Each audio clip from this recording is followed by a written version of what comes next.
The city of Ndlovu Heights shimmered beneath the evening heat, a place where steel towers and township edges met in uneasy rhythm. In this restless sprawl, people dreamed big and disappeared quietly. It began with a photo. A smiling woman, eyes alight, shared a picture from a restaurant terrace, captioned, "Finally, something good." 2 hours later, her phone went silent. By dawn, her car sat abandoned near a freeway ramp.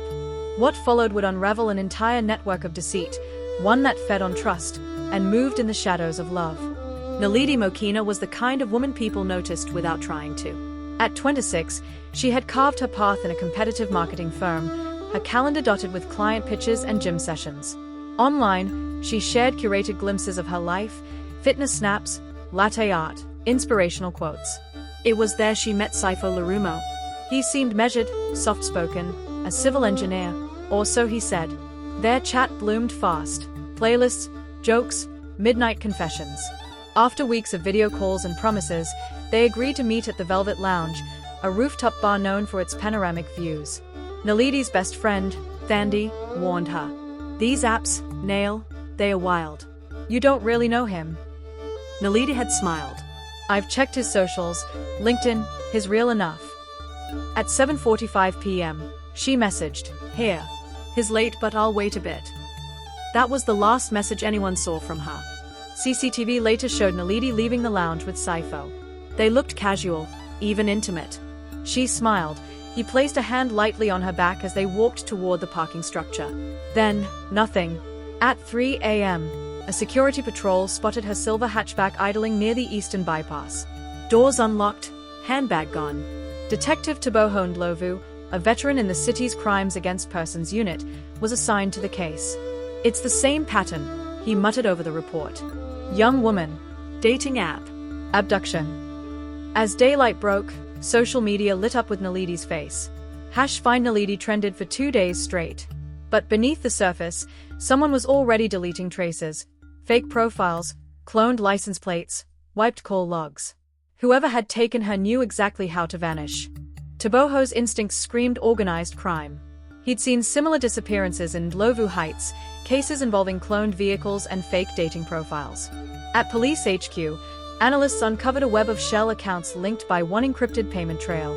Each victim had received messages from different names, yet the same IP location tied them together. Meanwhile, Thandi grew restless. She began her own search, posting flyers, contacting bloggers, appealing for help online. One night, she received a message from an anonymous user. "You're looking in the wrong place. Check Lombard Creek." By morning, detectives had deployed drones to the wetlands east of the city. The silence of the water hid something monstrous beneath. Naledi's body was found wrapped in tarpaulin, weighted with construction bricks. The city froze. News channels swarmed Ndlovu Heights. Commentators spoke of safety apps, online predators, and police failures. But Teboho wasn't interested in outrage. Only evidence. Surveillance recovered from nearby gas stations showed a white SUV trailing Naledi's car that night. The plates matched a vehicle used in 2 prior abductions. The break came when a young informant recognized Saifo's face. He wasn't a civil engineer at all. He was Lunga Mashigo, an ex-driver for a logistics company, fired for theft and linked to a kidnapping ring that sold victims for ransom or worse. They called themselves the Mirage Crew. A raid was planned. Teboho's unit traced the white SUV to a decaying warehouse near Ndlovu's freight corridor. Inside, they found burner phones, fake IDs, chloroform, and women's handbags. But Lunga was gone. Hours later, a live video surfaced on social media, a masked man claiming responsibility. Behind him, the skyline of Ndlovu Heights glowed faintly. He said one thing before cutting the feed. "Don't trust who you match with. We build their dreams, then take them apart." It wasn't just about money. It was control. Teboho tightened his jaw. "He's taunting us," he said.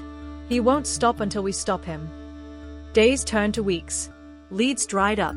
Then Thandi, refusing to let go, revisited old chats between Naledi and Saifo. She noticed a photo background, a mural of a zebra and sunburst. It wasn't from the lounge but from a parking lot in a small district called Akaya Park. She called Teboho. By the time the unit arrived, Lunga's SUV was parked there, engine running. Inside, he sat motionless, gun by his side, a folder on the passenger seat. Inside the folder were photos of every woman he'd ever lured, and his confession: they trusted too easily. "I never meant to kill. Only to scare." He looked up at Taboho, tears cutting down his face.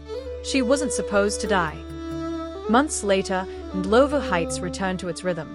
Honking taxis, sunrise markets, the illusion of safety. A mural of Naledi appeared downtown. She trusted. "We failed." Thandi launched a foundation in her name, offering workshops on digital safety for young women. Detective Ndlovu kept a photo of Naledi on his desk, a reminder that some victories come too late, and that justice, in cities like Ndlovu Heights, is always borrowed time. Because in the end, it wasn't just about one woman. It was about a world where love could be weaponized, and where every message, every match, could be the beginning of something deadly.